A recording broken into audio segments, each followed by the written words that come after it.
Hello and welcome to my spoiler talk for Bayonetta 2. This is the place where you can talk about anything and anything when it comes to the game that we're going to talk about, and today it's Bayonetta 2. So that means in the comments below you can give anything away. There is nothing that's off limits when it comes to spoilers. Even if I don't cover it here specifically on the spoiler talk, you are more than welcome to put a spoiler down below if you want to start that conversation about something else that you thought was interesting in the game. Now, I do recommend if you're here for a non-spoiler talk about Bayonetta 2, I highly recommend you check out my Bayonetta 2 review that I have on my channel Freeze Frame Rate, and for you I'll put it in the video description below so you can check it out and click it on there and take a look at it, and then play the game because I recommend you play the game. Super great, super fun, and come back and come check out this spoiler talk. Again, I'll put in the link to the video description below. But we got a lot to talk about. As you can see in my notes, I have a lot I want to talk about. So let's just get right to it. We got so much. So let's instead of going forwards, let's go a little bit backwards. So when you jump into the past, first I gotta say, like I said in my spoiler-free review, that going into the past had an even better explanation of what Bayonetta's past truly is, and I truly believe that. I think it did a lot of things a lot better, had a better explanation. It was a lot clearer in its message and not being all foggy with and see, this is where when I talked about in the first game in my spoiler talk in the first game, when I talked about her memories and how that can be, if it's done really well, it can be a really great story, but if it's not done really well, it holds the story back. And in this case, it held the story back, and this was a great way to tell it. It was going into the past, but not giving it to you in chunks. It was given to you as the whole story and how it played out. Seeing your mom was awesome. And obviously at first, like, it's supposed to seem like you don't know who it is, but you clearly know it's your mother. It's very obvious from the very get-go of she's very stylish like you are. She's kicking butt like you are. And other things I'll talk about right now, which is it was fun to see her fight alongside you because you two were complementing each other. When you were making moves, she was doing moves on top of your moves, and it really was like a duo, a true duo fighting together as one rather than two separate entities, which really was great, and it really just emphasized where you think that's definitely your mother. And even seeing the finishers that you were doing together, that you were copying each other and basically mirroring each other and then finishing them off in the same type of move, was so great to watch. It was so flashy yet fun and charismatic, and that's what I liked about Bayonetta a lot. Like, Bayonetta the character, and the fact that her mom has similar characteristics really brought it out, and it was really great to see. Now, the one thing that was like, well, I do like her revolvers. I gotta say that her revolvers are cool. It kind of is like a way to say that she's Bayonetta, but not Bayonetta, because she's a little bit to the past, because revolvers are an older pistol used in the past, and she kind of uses a more modern day pistol. So it kind of showed that she is her in the past, basically. So, but the one thing I just didn't get, and I get it's a type of I can explain more in a second, but basically I don't get why she didn't say anything to her or say like, hey mom, you're gonna die, let me try to save you, hey, here's the sitch, like, let's stick together so that you don't die. That's what I would have said to her. Now I understand that things happen where maybe she felt like she couldn't prevent it, or she wasn't sure if this was just a memory or if she was actually in the past. But if I was there regardless, I would try to see what would happen and say, can I interrupt this? But at the same time, you know, in stories, when it involves like someone's fate, and someone's fate is to die, so in this example her fate for the mom was to die, that no matter what Bayonetta would have done, something would have happened, she would have died. But regardless, most characters will at least try something to make it seem like they actually feel like they can try to save them, and I don't know why Bayonetta didn't try that. It didn't make sense. She clearly showed she loved her mother very much, and the fact that she didn't put that effort to try to do something. Doing something is better than doing nothing. And Bayonetta seems like a character that doesn't believe in fate. She believes in making her own path, and by just accepting the fate that her mom was gonna die is just something that I don't see the character doing, which felt so uncharacteristic of her. And I just throughout the moments when we were traveling with your mom and fighting with your mom, I kept going, say something. You're like looking at her face. You got to say something. You got to save her. Like, that's what you want. That's your mummy. That's her. You got to save her. But she didn't want to do anything. It was just really different. And I necessarily did not like it. It just didn't make sense in the course of the character. I think Bayonetta would have done something if it was Bayonetta, but clearly I don't know what they were trying to achieve by not having. It would have been better if she tried something and then failed rather than let it happen. My thoughts on that. But let me know if you have a different thought about it, if you were okay with her just not saying anything and letting the fate happen of her falling to her demise. But before we get to really what the mom talk was, but I have to mention, like, putting on the Iron Machine, the only thing that was not as satisfying about that was because you did it very beginning of the game. You already did it. You've already done it. You already know that machine exists. I feel like if they took that away earlier and didn't do anything with that, it would have been better. It would have shown better and would have felt like more special, because you're like, oh, I already did this. I already saw you have a cool machine, even though the intro is really quick and fast and you're not really sure what you're doing. And to be honest, I did forget about it. But then when I got back into the machine, I was like, oh, it was the machine I fought in the beginning of the game. And I think if they left that out, they had enough flashiness in the beginning that they didn't need that machine there. That should have been left as a wonderful surprise for you at that point in the game, because it just didn't. The armor felt good. I mean, I enjoyed fighting with it, to be honest. I did. I liked fighting with the armor. It's just the moment.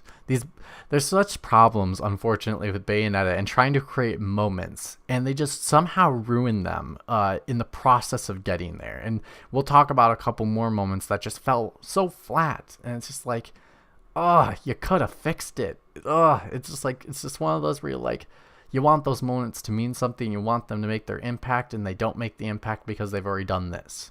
So the example I'm using right now, you use the machine in the beginning of the game. There's no impact of that moment of working with the machine and later in the game. It just wasn't as awesome moment. But I will say the machine did. It didn't feel awesome. I actually preferred fighting with actually Bayonetta as a person and taking on the bigger bad guys. The punching and the kicking, it didn't have a flow to it. It didn't move like Bayonetta did, and I know it's a machine, and so it's going to be a little bit more clunky, but it didn't work as well as it could have. It didn't. But it was fun. I do have to say, one thing was super fun about it was flying around and basically like bonking all the really tiny enemies around, where you didn't have to do anything. All you had to do was like put on the boosters in the back and just mow down, and you didn't have to like do one single punch. So that was kind of cool. It made you feel powerful. I think that was the most important part of that whole thing, was it meant to make you feel powerful, and it accomplished that.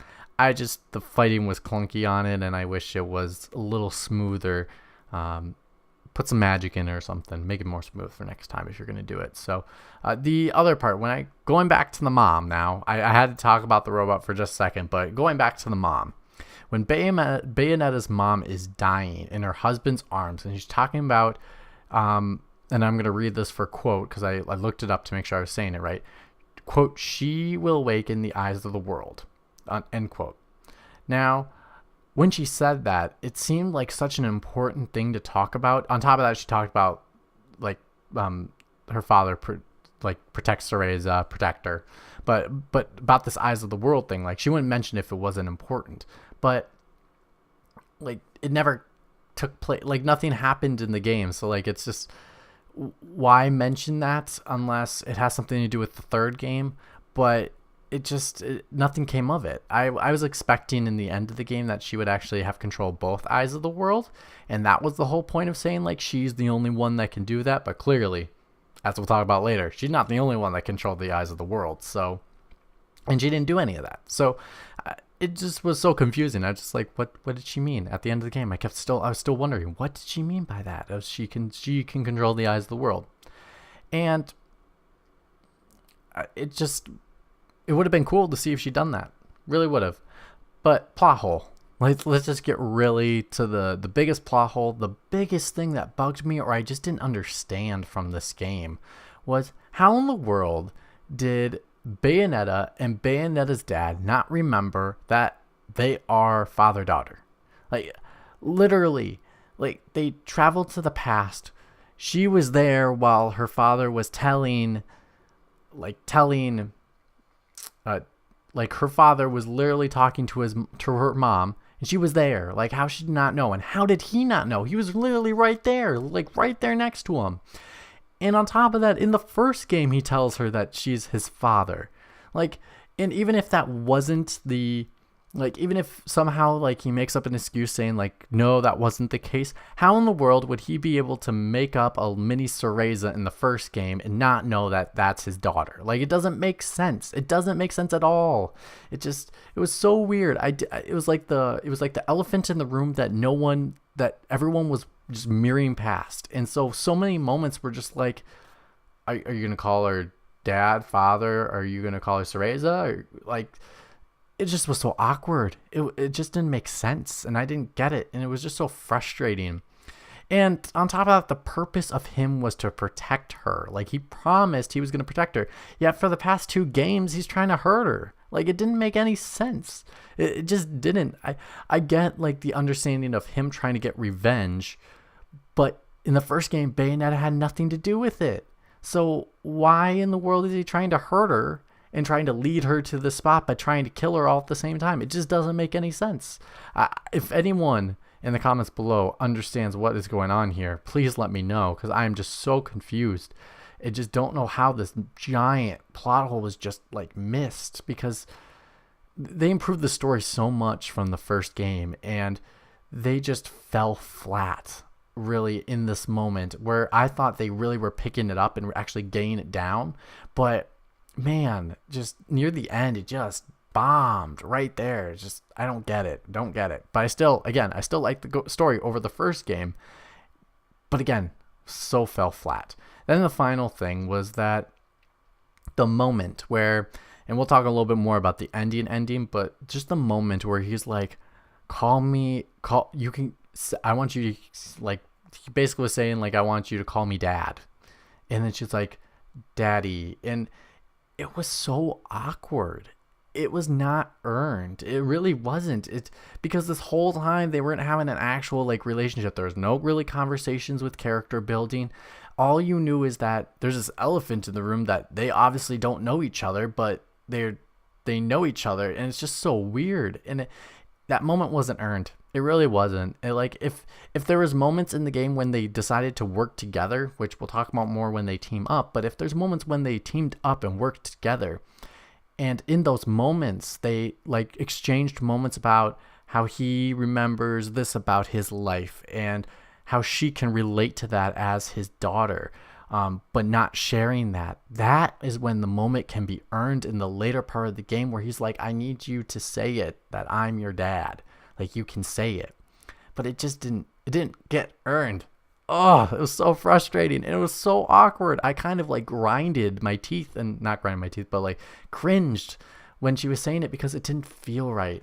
Not at all. It felt so weird. And if you felt the same way, let me know. But again, I mean, I said it already twice already, but I want to say it one more time, that I did like the story. But man, like, when I talked about in my spoiler-free review, when I talked about character moments where they just weren't earned because they're trying to establish stuff from the first game and there wasn't really anything established there, this is where that really took part. Literally, calling him daddy was not earned, not even from playing the first game and not even from playing the second game. Like, they need a lot more story elements to feel like that moment was going to be earned, because it wasn't. It really wasn't. So, but you do team up and have a father-daughter duo for a little bit, and it was really fun to team up together, especially being the final boss.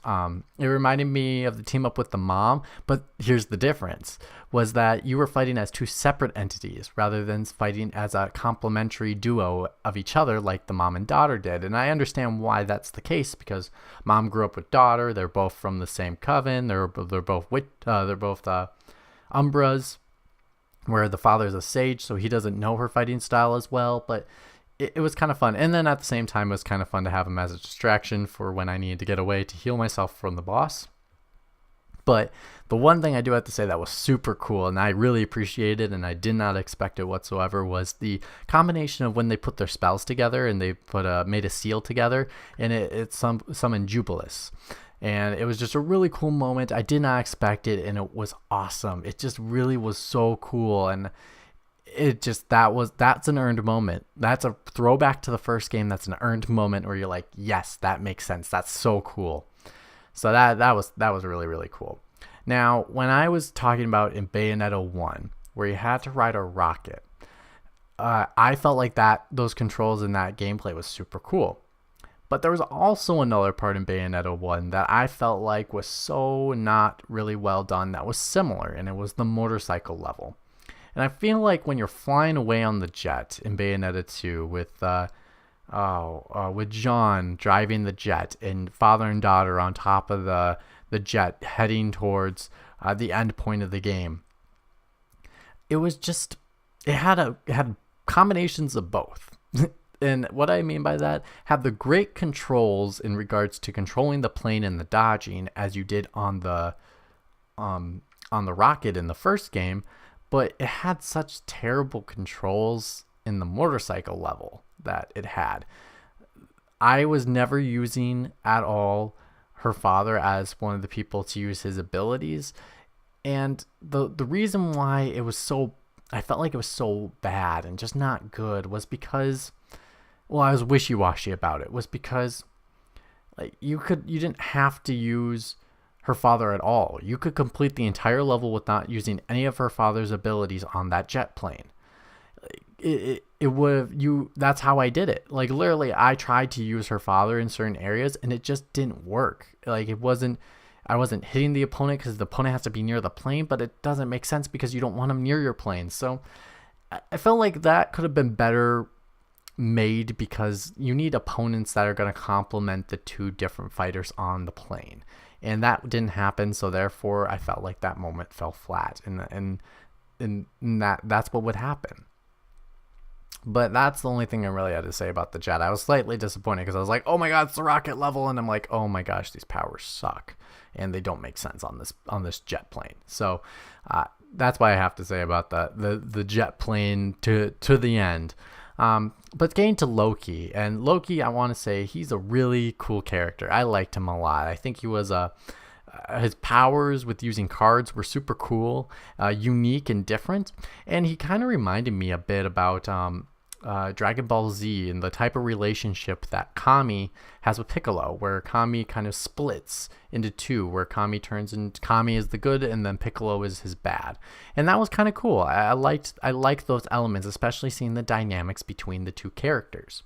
I wish there was more interactions between the two, but we might get more in the third game, especially since now the good Loki knows his memories, and the other one we'll talk about what happens to him at the end of this review. But there'll be opportunities probably for them to interact together to get better interactions, and I think and the plan makes total sense from the game, and it actually truly makes the context of Bayonetta's past so much more easier to understand compared to this very vague and very confusing and not very clear past from the first game that they try to establish.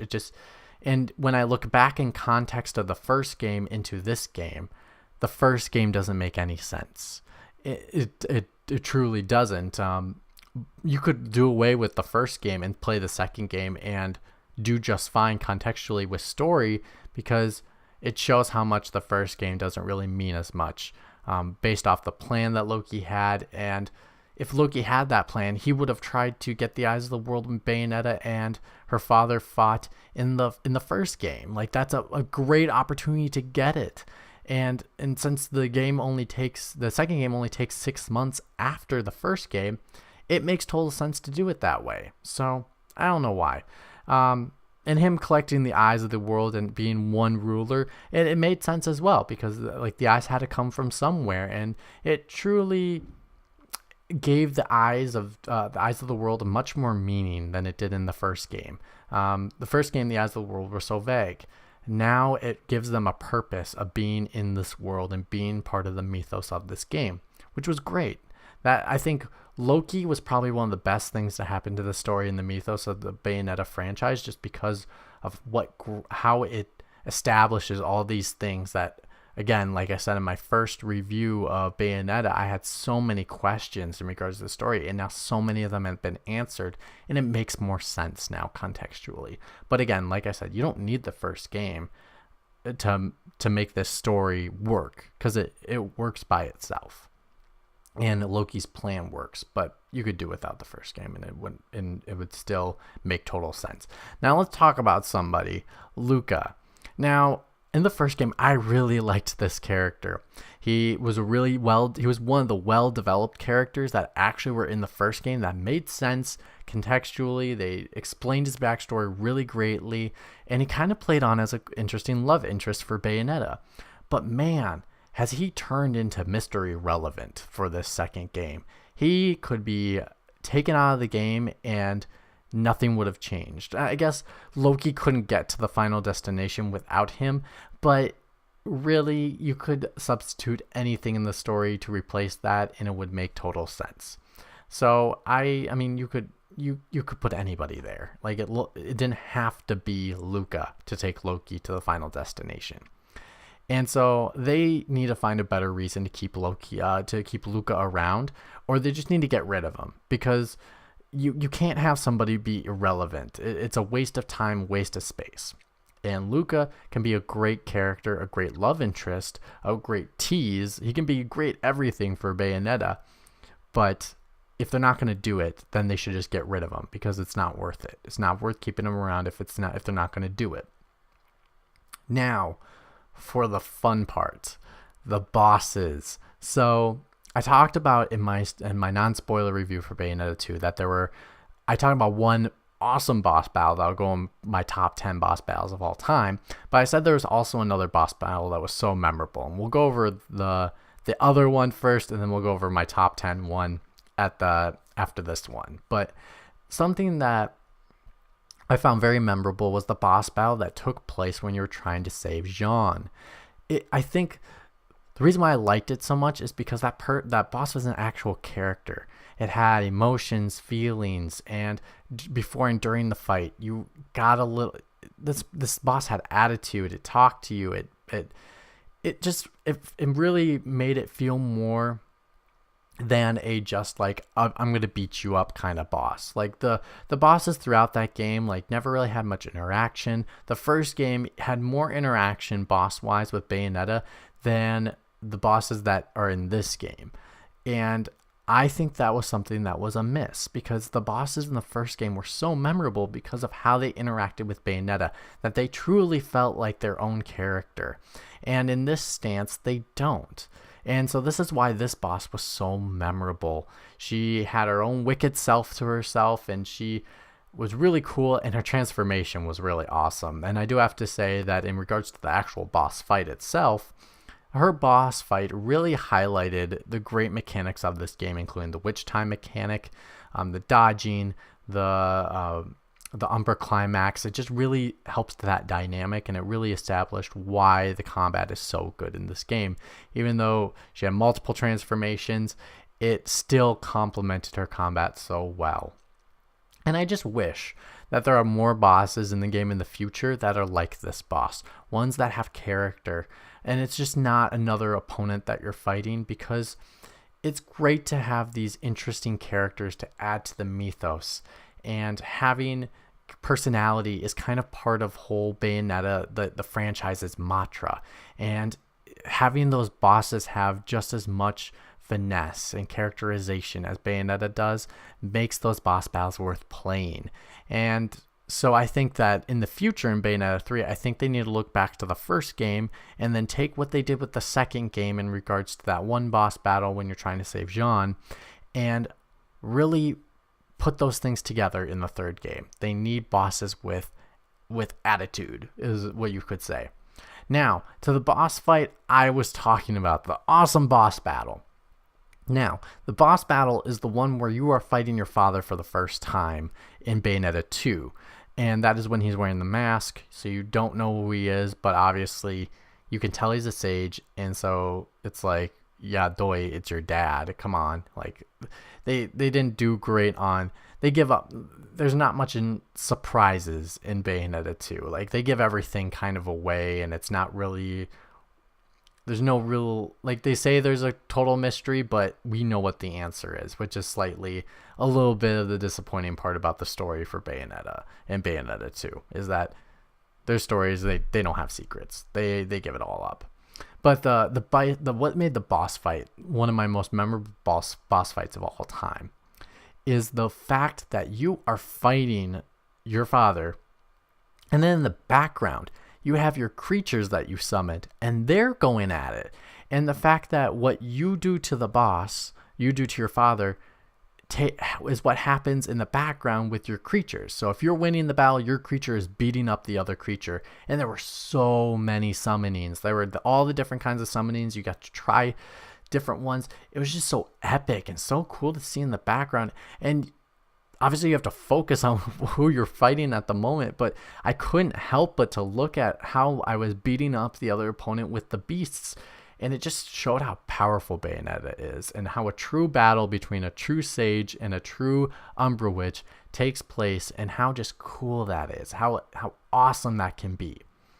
And I think this showed more than ever how Bayonetta can truly be an anime show.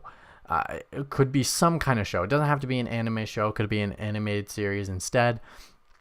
But it really could work because the powers are so flashy. The abilities are so cool.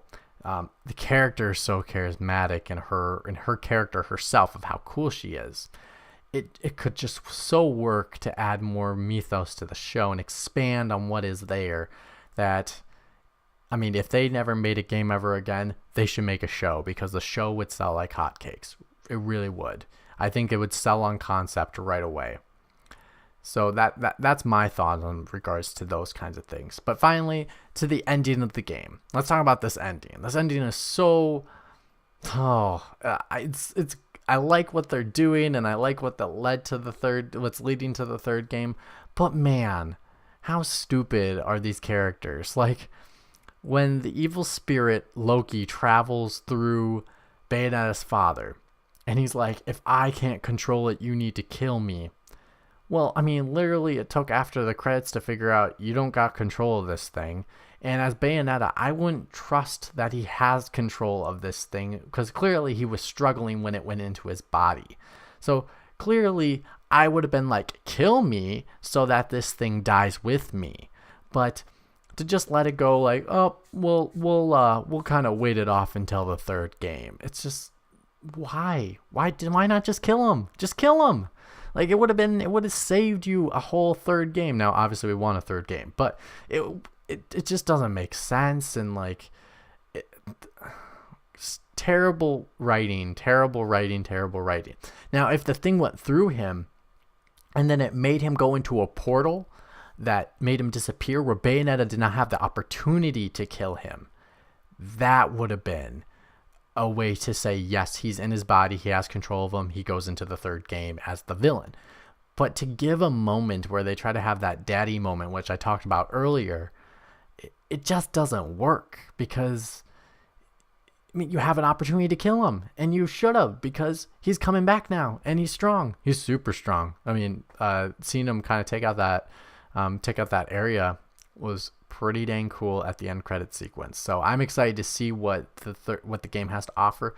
But man, it's just, why didn't you kill him? It would have made it so much easier. Or, like I said, that's what you do. You take him, goes through his spirit, and then he automatically goes into a portal. You don't even say a word, and maybe then she says daddy, like, no.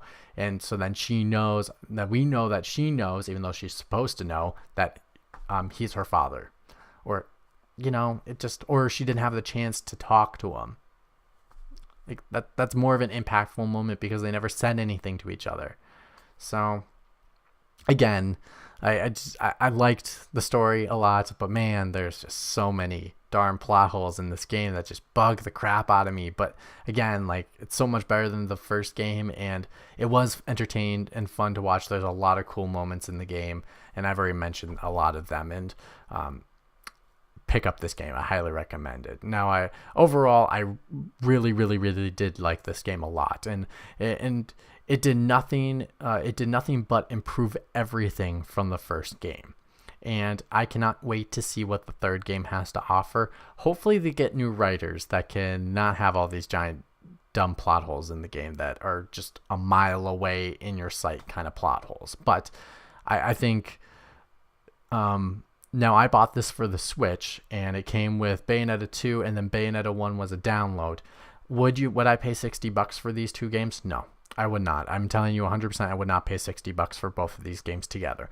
Now, if you got them on sale for like 50 to 40, that's reasonable to pick up one and then in event get both games. Well, be careful if you're buying it used that the code for the first game might not be there. So then I would not pay $40 for the second game by itself. But I am interested in the third game, and I do recommend you do play it. Just find it at a discounted price because it's so worth it in the end.